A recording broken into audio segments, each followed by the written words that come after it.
Yo, yo, how we doing? How we doing? Action-packed day in the markets to start off the last month of 2024.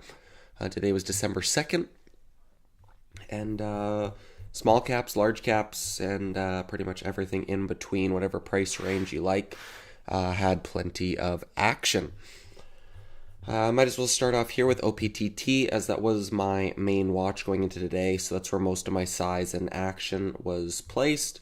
Looking at the daily chart here, up from 15 cents and went as high as 80 pre-market and intraday. So we got this big move here pre-market. Once kind of A plus setups start coming, I tend to wake up a bit earlier, so I was here for the 7 a.m. open.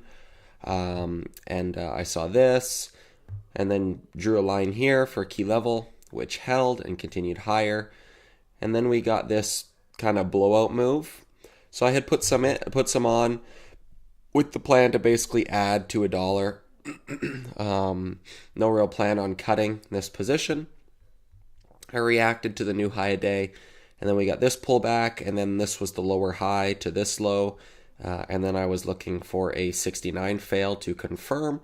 So once we got this crack of 69, looking for this, and then a retest for the 69 confirmation, and it just didn't come. It continued to ABCD higher, so I moved on for a small little 1/5 loss. Plan was to scale sub 69. So El Jefe, Nito, One Beyond Limits, how's everybody doing? So then once we got this blowout, I wasn't planning on trading this until that 69 confirmation again. So we got this little left shoulder, head, and right shoulder on a higher time frame, little head and shoulders with the 69 neckline. So I shorted here using this 75 level as a guide. And then we got this 69 fail and confirm, so I scaled, which ended up reclaiming and holding into the open. So another small loss. This one was basically break even. So I was going into the open slightly red, but it wasn't really a big deal. And then we got this pop and rejection. So I shorted it, covered, and re-shorted. So on this short, I'm using pre-market highs as a risk. And then on these, I'm using high a day as a risk. So it was close to stopping me out, but because I was sized inappropriately, I can let it test and do its thing, which ended up failing. If I didn't have all the ads here, I was talking with some of my pod members, because it's a couple things that I struggle with is when shorting bounces after something has failed, is you don't know how high that bounce is going to go. So I decided to put full size on into this little bounce, because now if this goes lower, I have full size and I'm sized inappropriately for the trade to work. But if this isn't the bounce and it holds like it did here, then now because I'm fully sized in, I can't react to this pop, because then my dollar risk gets outsized and then I start making emotional decisions. So it's kind of a catch-22 where, are you going to put on half size and then only have a half size winner if it works? Or are you going to put on full size and respect your risk, but know that if it continues to bounce, that now you can't react into this? But say you want like 50K shares, for example, and you put on, so 50K shares, 68, risking 75, 7 cents. 7 cents on 50K shares, 3,500 risk. So if you want to risk, call it $3,000, you can risk like 4,000, 4,200, or sorry, you can take 40,000 to 42,000 shares right here. Or you take like 20,000 shares and then you're waiting for this pop, and now you have 2 cents risk on the other half. So now if you've got 20,000 shares risking 7 cents, you've only got 1,400 risk. And now you've got $2,000 worth of dollar risk that you can scale into on 2 cents of risk. Now you can throw on 100,000 shares up at 72, risking 74. and now you've got 120,000 shares instead of 40,000 shares, and you're using the same level as risk, but your entry and risk reward is in a different spot. But if this doesn't happen and you've only got 20,000 shares, now you're only sized into 1,400 risk, and this continues to make lows, and now an A plus setup becomes an undersized winner because you haven't fully sized into it. So I think the process I took into it here on this bounce was I'm going to short it and then risk this high. And then if it goes higher, then scale into a new risk level. So I didn't do it here, but I decided to do it here where, like, if I were to short here, risking highs, partial size with the plan of adding into bounces. But then right here, now I risk this lower high. And then once it breaks, I cut, but now I can short again up here. I might be able to play with the idea, but it's just kind of something I've got in my head, thought-wise, process-wise, that we'll see. But so anyways, once I shorted this, I let it work, covered the new lows, covered the higher low, rescaled. Once the prior support became resistance, it started to roll over, and it didn't continue to roll over, so I sized right out. And then tried some on here, using VWAP as a guide, risking super wide, and it just, it wouldn't break down. So I covered it and got lucky because it swiped right through. Contemplated reacting into this, but knowing that I didn't really want to swing this into the earnings, 9 times out of 10, an earnings result or earnings release like this on a name like this, 9 times out of 10 is a 0, and there's not really a huge risk to it.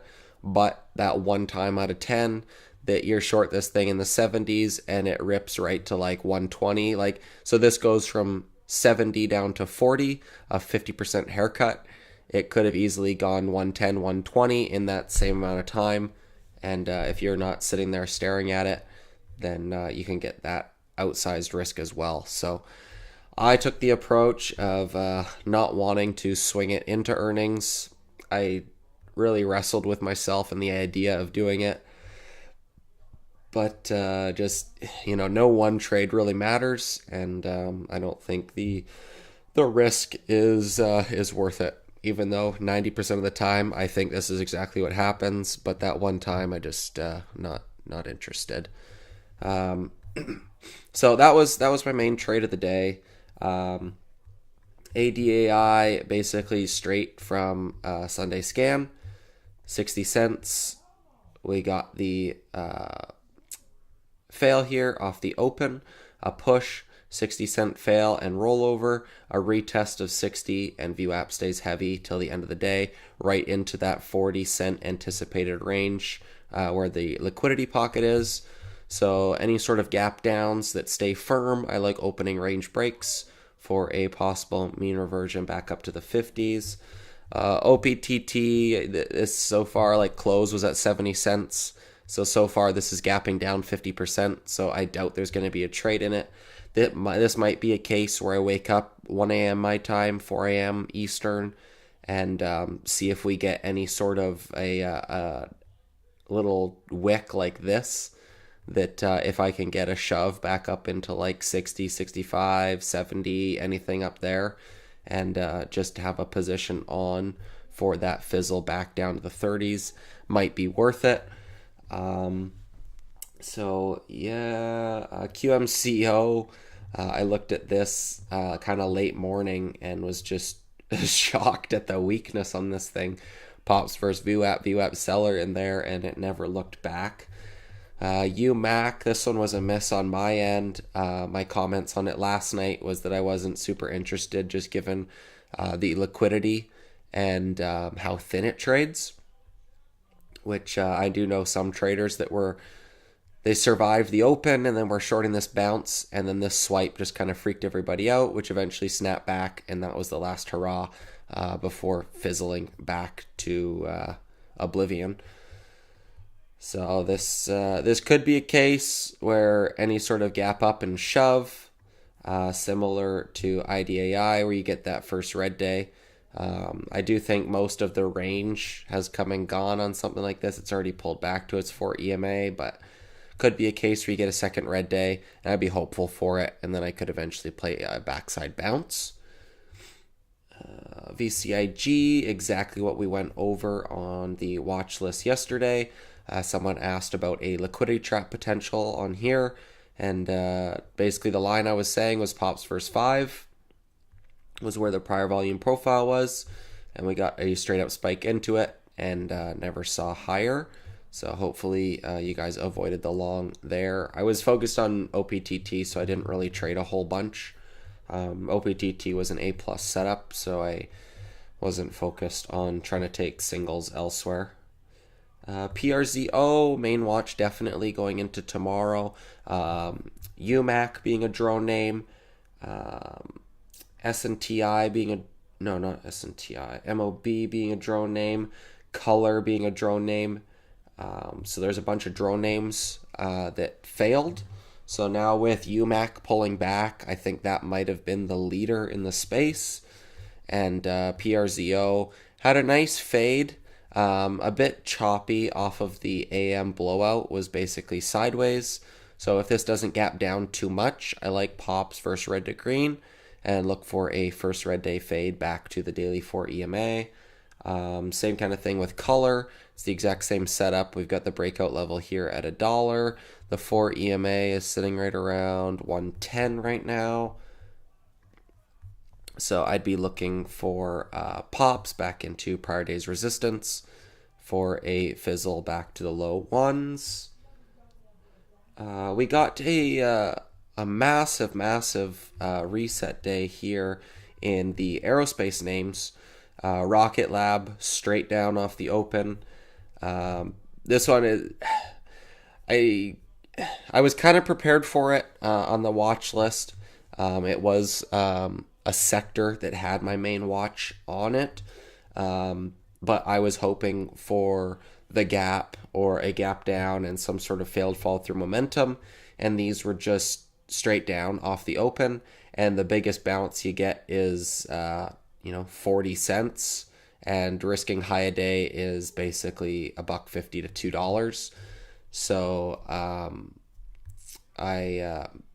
it just didn't give enough pops like back towards VWAP for me. Same thing with Archer.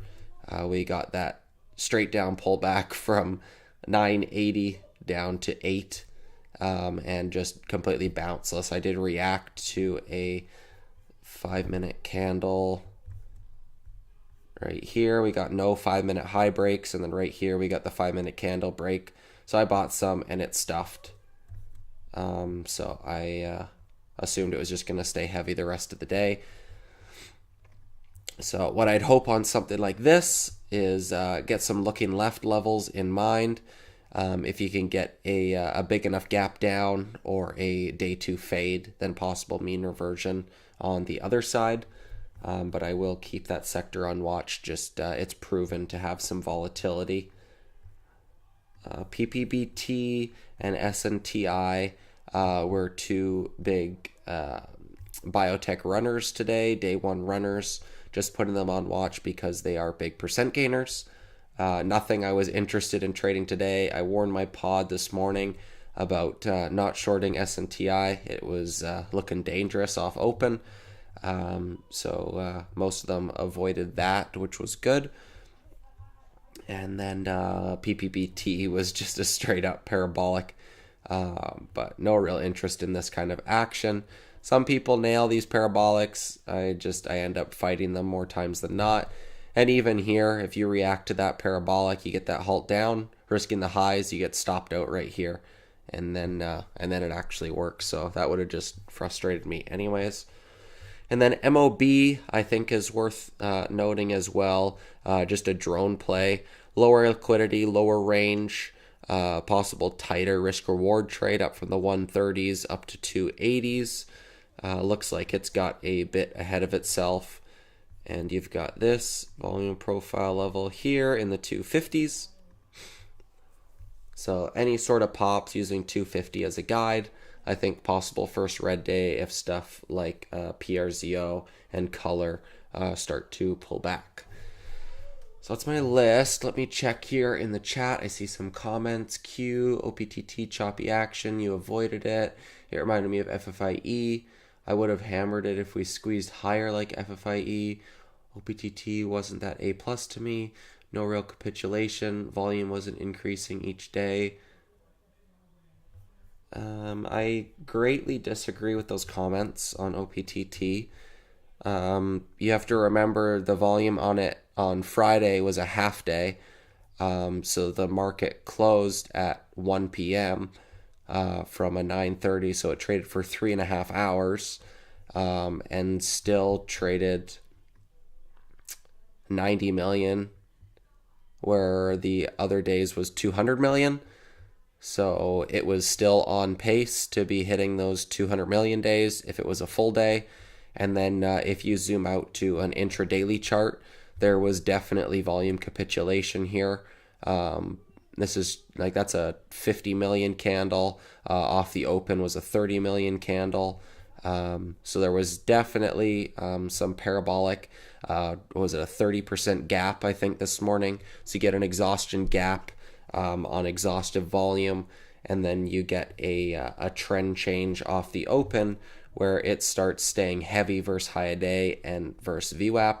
This was the final squeeze out. Obviously, in hindsight, I didn't react to this one, but you've got that looking left level that failed to follow through. You've got the sell the news event. Fundamentally, 69 cents was the price, roughly, give or take a few pennies, that got them over the 75 mil market value of publicly held shares, which opens a bunch of dilution. They've got less than a month of cash, so they do need to dilute. This is the volume that they need to run something like an ATM or anything of that sort. So you've got the sell the news event coming up in after hours. Everybody basically is long into it, so who is left to buy? You've got the fundamental thesis of the close over 69 for future dilution. You've got the exhaustive gap. You got the exhaustive volume, and then you've got a 15 cent to 80 cent move, multi 100% move. So I do see this as an A++ setup. 300 million shares, you can trade any size you want. So it's definitely something that I focus on.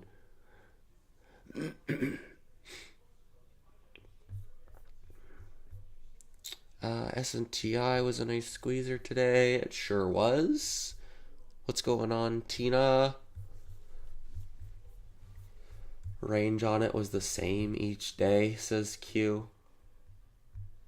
I mean, sure, but it keeps going higher. Range can be the same each day until it blows out. Like Master, same, even smaller. And you see how many people are making multi 7 figures on this day? You get the exhaustive gap, the exhaustive blowout. Range is the same each day. Volume is increasing, but you just wait for that exhaustive gap. And zooming out to an intradaily, wait for volume like this off the open, get some selling pressure. You get the same thing right here. Trend. It never gaps up this much. But anyway, that's my thoughts. It doesn't mean I'm right or wrong. It's just that's what I see. You don't see it, then you don't have to trade it. That's the beauty of trading. No one's, like Warren Buffett has said in an interview, the beauty of trading and investing is there's no called strikes. So you can have like a good batter in the MLB with a good batting percentage at like 300, 350. Like they're good. They're good at bat. And but they get a maximum of 6 pitches. If you get full count, you gotta swing at that 6th pitch. Where I could take 100 pitches and there's no called strikes, and I could wait for that one right in the sweet spot that I think I can take advantage of. So if you see this as a possible called strike, you don't have to swing at it. Just wait for your next one.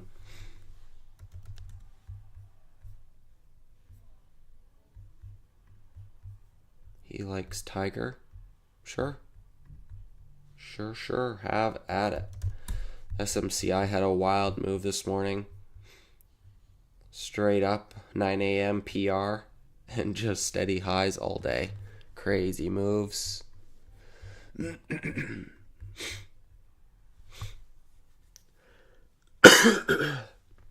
Excuse me.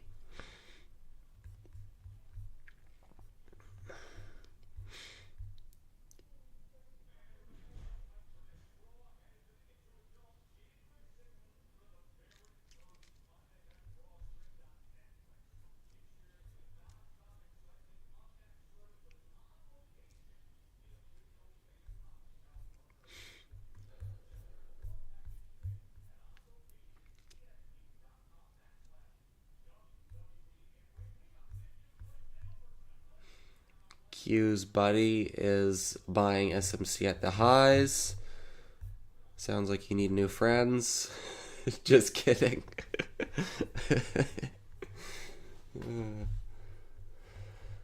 But yeah, in terms of watches, MOB would be a back burner, kind of like. Oh, I forgot to mention MOBX, because this one was a higher the better watch. I barely even traded it. We got this blowout move, and then hard crack, and I'm waiting for lower highs so that I can risk towards 220, and the same kind of thing, or it was just steady lows, so I chased it, and we got a swipe, so I just covered the next pull, which ended up pulling back a lot more, but the same kind of thing. The basket was pulling back, and this one had a bit more strength than the others. Like this one from open went higher for half an hour while everything else in the Archer basket was making new lows. So I was like, okay, maybe this one wants to, oops, not MOBX. Maybe this one wants to continue higher. I'm not going to short relative strength until it shows weakness.